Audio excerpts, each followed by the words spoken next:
peeps, Eric Galaxy here.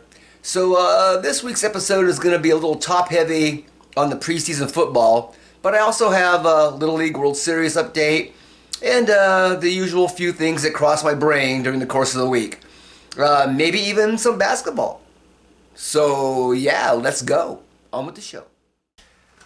Alright, so a little preseason 101 here.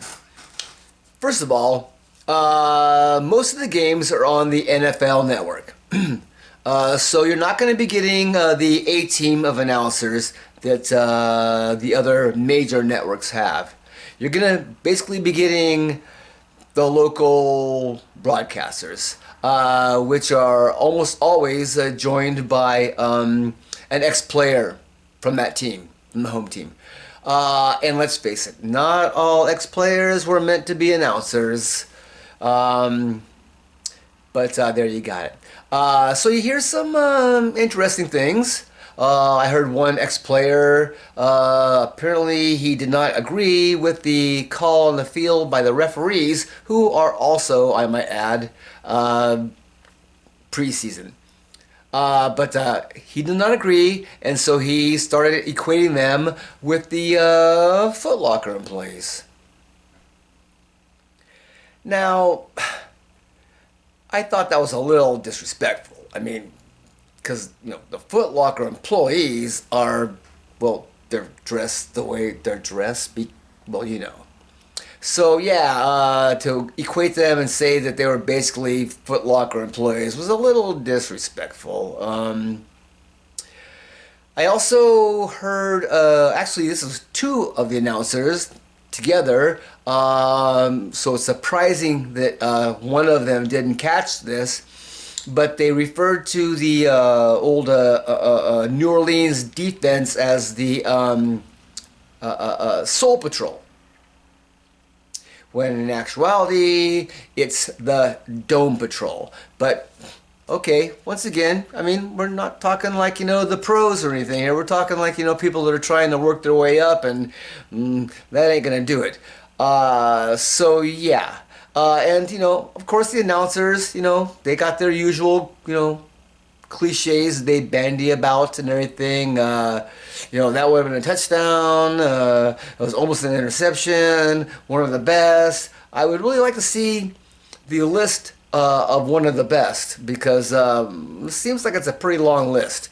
But anyways, yeah, I get it. You know, it's not easy to do. But once again, there are people who do a good job. And announcers, it's not the Bengals, all right? It's the Bengals. The Bengals are a band, and no, they're not a Go-Go's knockoff. That's like calling Motley Crue a Poison knockoff. Ridiculous. So anyways, yeah, so broadcast NFL Network, it makes you appreciate the handful that can do it at a high level. And as usual, the main focus on preseason football is second string. I mean, let's face it. You can have your first string players play like the first series or whatever, get their yayas out. That's great. But what I'm looking at is who has a good second string quarterback. Because your whole season can come down to how many games that person has to play and win for you to be still in contention for the playoffs. So, yeah, second string, and well, not just the quarterbacks, also the linemen and the position players, but, you know, quarterback is the main one. And I've seen a couple of, you know, other than the shiny new quarterbacks that everybody drafted this year, your first rounders, I'm looking at the ones that weren't so shiny. You know, the ones that were like drafted specifically to be a backup quarterback for this particular time. I'm looking at Stetson Bennett from the Rams. Stetson Bennett, the fourth, excuse me. He's looking good. You got this guy on the Bears named Tyson Badgett. I'm saying that inquisitively. He's from this college called Shepherd. Never even heard of it. But yeah, he's dusting it up pretty good there. So people like that. And also I know he's not a rookie, but Gardner Minshew from the Colts is doing a pretty good job while Anthony Richardson sits on the sidelines. And I'm thinking, hey, I'm one of those people who are thinking, why don't you let Gardner Minshew start your first couple of games, at least? Let Anthony sit down on the bench, hang out, still check some stuff out, learn, whatever. And then here's the thing. If Gardner does good, he does good. No worries, right? But if he starts sucking, then of course the whole crowd's going to be going, Richardson, Richardson, right? So then he comes off the bench and then he either saves the day or he's not as good as well. But, you know, I'm sure that there'll be plenty of excuses made for him. Anyways. Also, another cool thing about preseason football is you get to learn all these new nicknames. There's a guy named Bumper Pool. I mean, I'm still not sure if it's a nickname. And there's somebody else named Kool-Aid coming down the pike. I'm pretty sure that's his real name. And other than that, I mean, who doesn't like a good taco, right? Taco Charlton. Yeah, I know he's not really playing right now, but still. Oh, I also saw some guy named Wild Goose from the Redskins. Sorry, my bad. Oh, still stuck in that. The Commanders. Where he, I'm thinking, is his name Chase? Chase Walgas? I mean, why not? You know. Other than that, oh, and please quit calling Joe Burrow Joe Cool. There's already a Joe Cool. His name was Joe Montana. So stop it. Stop it.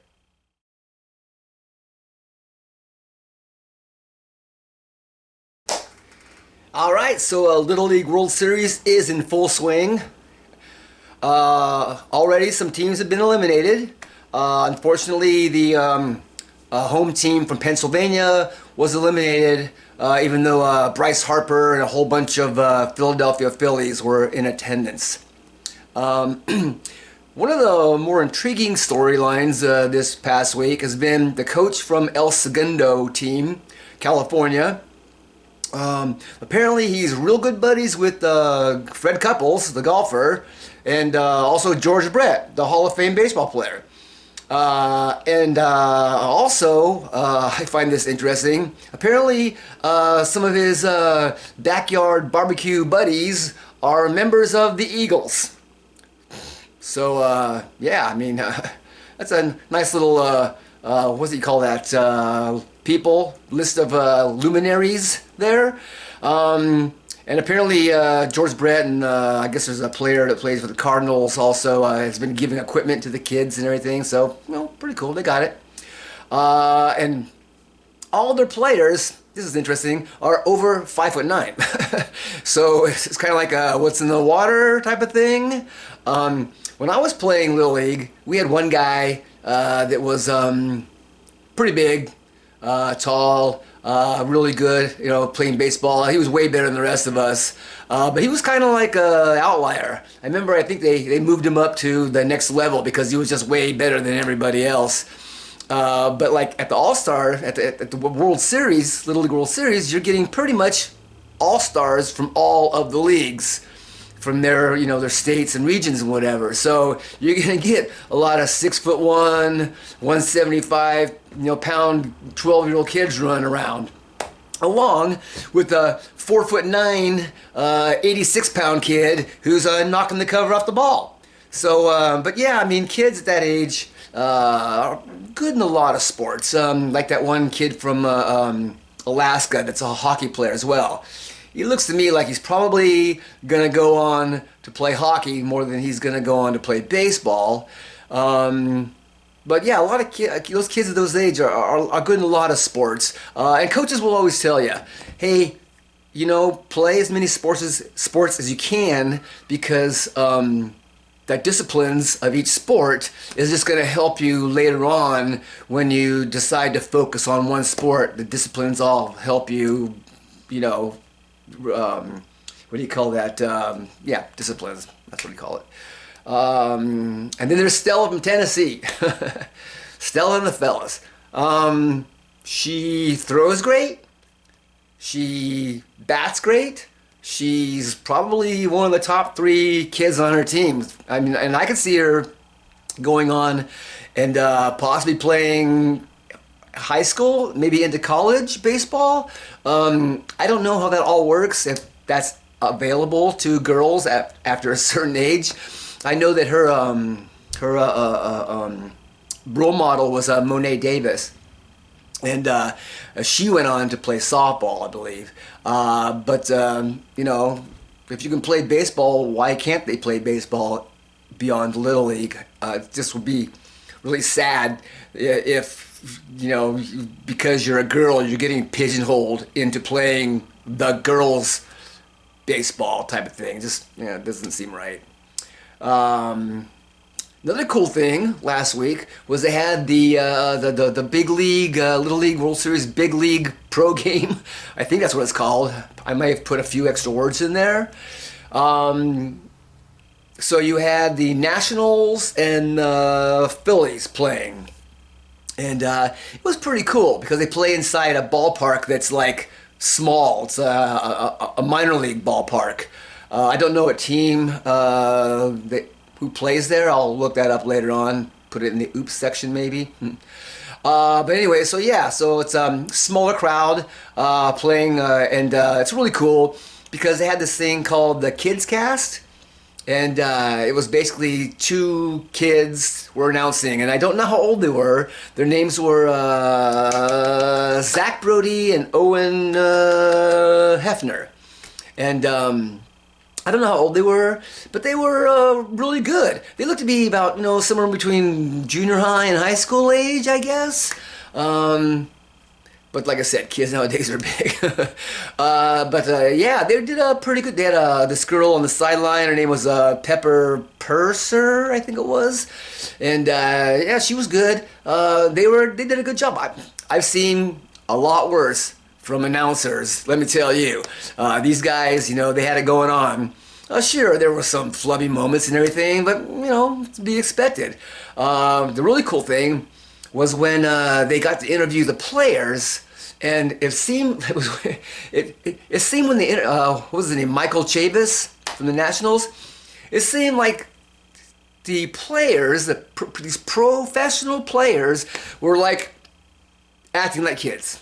It was like all of a sudden they were just goofing off and saying things that, you know, they had to be. They probably wouldn't have talked to someone like me or a professional interviewer or whatever the way they talking to these kids, because it was just totally like they were just kids hanging out. That was a pretty cool moment. Also, Eduardo Perez is kind of their mentor, came down from the booth and came down and sat next to him and hung out with him for a while, and that was really cool. Yeah, I'm getting a little verklempt just thinking about it right now. That was pretty cool. Yeah, so you had the Phillies and the Nationals playing there. Like I said, Bryce Harper, he had a team. He's from Nevada, and the Nevada team was playing that day as well. So yeah, it was pretty cool watching the big leaguers basically go back to their Little League days, you know, mentally and venue-wise. So that was pretty cool. The only thing of that broadcast that I thought could have been done better was having more interviews with the kids that are playing, you know, are playing there. They had Stella on for a little bit, but I didn't see anybody else, and I thought, you know, if it's KidCast, why don't you bring in some more people, maybe even kids from the other countries, if they can speak English, bring them on there. That would have been pretty cool. But yeah, overall, it was a good broadcast. They did a good job. A couple quick takes here. One is what's up with the strike zone? I mean, I get it that in the pros it's all over the place, right? But you'd think for the Little League World Series, or Little League in general, that they would have it more traditionally where it's supposed to be. I mean, I don't know. I don't know if the kids are used to having the ball be all over the place and being called strikes or whatnot. It didn't look like they were, because quite a few of them were, yeah, looking visibly upset. So yeah, I think that they probably could have changed that to be just a little bit more traditional for the kids. Yeah, because I saw a lot of hit by pitches and a lot of wild pitches, and yeah, that was one of the reasons I was such a bad baseball player when I was a kid. It was because I didn't like standing there at the plate and some kids throwing a hard object at me in my direction, and there's no control to some of these kids. I mean, they don't always have the best control. So yeah, that was one of my things back then. Yeah, I either got walked or I struck out because I wasn't going to stand close to the plate. But yeah, another thing that I saw was some kid tying a shoe in the middle of the game. I'm thinking, hasn't anybody ever taught this kid how to double knot? I mean, it's not like you're out there continuously. You can check, your shoelaces between innings in the dugout. And then I started thinking, why don't we use more Velcro? I mean, what's wrong with Velcro? It's not like shoelaces are infallible and that, I mean, I've seen plenty of basketball games with the basketball players, their shoes are coming off. So I know it's not, the end-all, be-all. And you would think with, it's 2023. Don't we have the technology, the Back to the Future technology yet, where you just push a little button and everything just zooms right in and cinches up and everything? I mean, somebody get working on that right now. The last thing is I was curious as to why each of the teams is from a region. And they end up winning their regionals against other teams from other countries or states or whatever.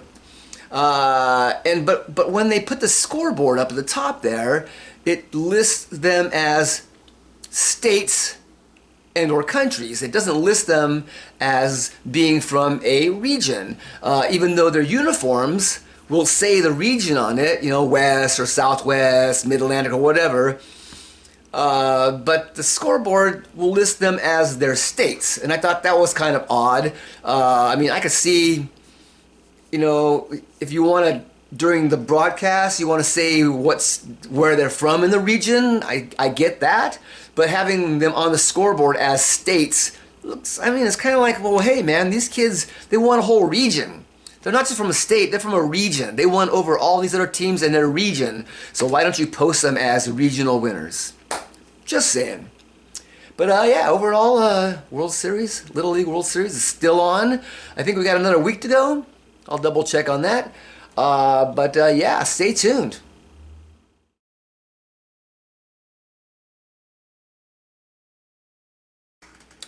All right, so let's get into some shorts. One thing that caught my attention this last week was seeing Jalen Hurts on the sidelines wearing headphones. I'm pretty sure they weren't Beats, no Jay-Z involved there. Pretty sure they were actual game headphones where he was listening to what was going on between the coaches upstairs and downstairs, and I'm not actually 100% sure what that all was about. I'm just saying. He was listening to parts of the game. And I thought that was really cool. Probably one of the reasons he took such a leap in his productivity from the previous year to last year was because he pays attention to those small details that you constantly are learning. I thought that was really good. I don't know why more, especially young quarterbacks, don't do this, or at least have their coaches have them do this, because if I'm a coach, I'm like, put the headphones on. Put the headphones on. They're not going to make you any stupidity here, so go and learn something. Until you win a Super Bowl, put the headphones on. And even then, after, we'll talk about it. But yeah, I thought that was pretty interesting that he was doing that, and I think that a whole lot of players should probably do that a little bit more, just by example. Just the fact that he made so much more difference last year, just kind of guess shows you that, yeah, you might want to do that. All right, so as I've mentioned before, the NFL is getting into the flag football game. They're pushing it pretty hard. Their tagline is a position for everyone. Technically, that's true. There are 5 positions on the field at one time, and you can play one of those 5 positions. I didn't know that much about flag football until I kind of looked into it, and I thought immediately that it was 11 on 11. That it was like, oh, it's a whole team, but yeah, no, that's not the case. It's 5 on 5. I believe there are some leagues that are 7 on 7, but yeah, there is a position for everyone, and those positions are extremely limited. Flag football pretty much is based around a quarterback and a couple wide receivers. You got a center, and then you got another person that does, I guess, whatever you want that person to do. So yeah, there's 5 positions, and there is a position for everyone. They're just limited. So I was thinking, you know, maybe they should come up with a better slogan, something that's, I don't know, just off the top of my head, something that's generic and fun, is, hey, it's fun for everyone. I mean, yeah, first pass, probably not going to work. But I'm just saying, it's a little misleading if you don't know flag football. So just letting you out there know that if you want to play flag football, there is a position for you. So ESPN had a NBA schedule release special this past week. I didn't watch it, but my first thought was, why? In the NBA, you play every team twice. So it's not like there's any intrigue as to who you're going to play like the NFL. The NFL, 32 teams, 17 games, do the math. But anyways, yeah, so why did they have a party? The only thing I could think of was they wanted to talk about the Christmas Day games, which is, those are the marquee games right there, are the ones on Christmas Day. And everybody knows NBA season does not start until after Christmas Day. That's just, everybody knows that. So yeah, I was wondering why they had a special to release. 'Cause I'm pretty sure they didn't go down every single team in all 82 games, because that would be a really long special. Pretty boring too. I mean, if you want to know your team's schedule, you can pretty much go on the website and download it, right? So why there had to be a special, I believe they probably would have announced like opening day games maybe, but yeah, just kind of interesting. And the fact that there were 7 people, I mean, I was watching the little thing of advertisement for it, and they're showing 7 people to announce the talk about the schedule. So that was, I don't know, isn't that kind of a lot? I mean, it used to be 2. Then it goes to 3, and now it's 7. Throwing that money, throwing the ESPN money around, right? But yeah, so why they had it, I don't know. But I'm sure if they're trying to copycat the NFL maybe, to show them, hey, we're just as good as you guys. Hey, okay. All right, couple of shorts here, hot pants if you will. Noah Lyles won the 100-meter dash for the men at this last World Championships, and Sha'Carri Richardson won the 100-meter dash for the women, which is kind of notable because she was booted off the Olympic team, the past Olympics, for testing positive for cannabis. Won't go into the details, but it was basically kind of like a, yeah, it was kind of a witch hunt. But anyways, so yeah, kudos to her, vindication. The other thing is James Harden got fined $100,000 by the NBA for calling his boss a liar. Now, two things that goes in my brain. If I called my boss a liar, I'm pretty sure I'd be shown the door. Which he may also still be shown the door. But also, why did the NBA fine him? I mean, it's not like he was yelling at the refs or the NBA front office or anything. He was basically talking to his team. So I would think that would be kind of weird that the team might fine him if it's in his contract. I don't know. But the NBA fining him, that was a little weird.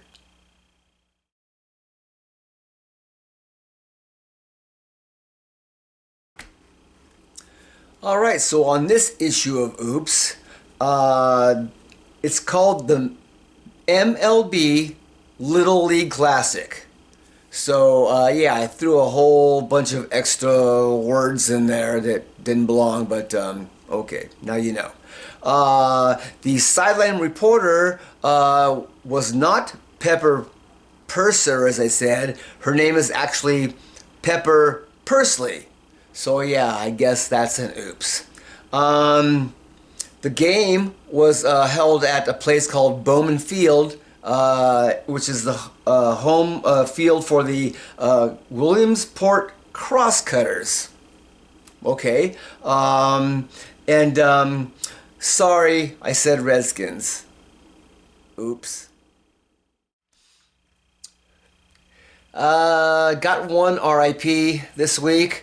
Maxie Bond, linebacker, played for the Philadelphia Eagles, and then I remember him playing for the Rams back in the late 60s against my beloved 49ers. One of those guys, linebackers, same mold as like Dick Butkus, Ray Nitschke, Jack Lambert. Tough guy, tough guy. R.I.P. Maxie.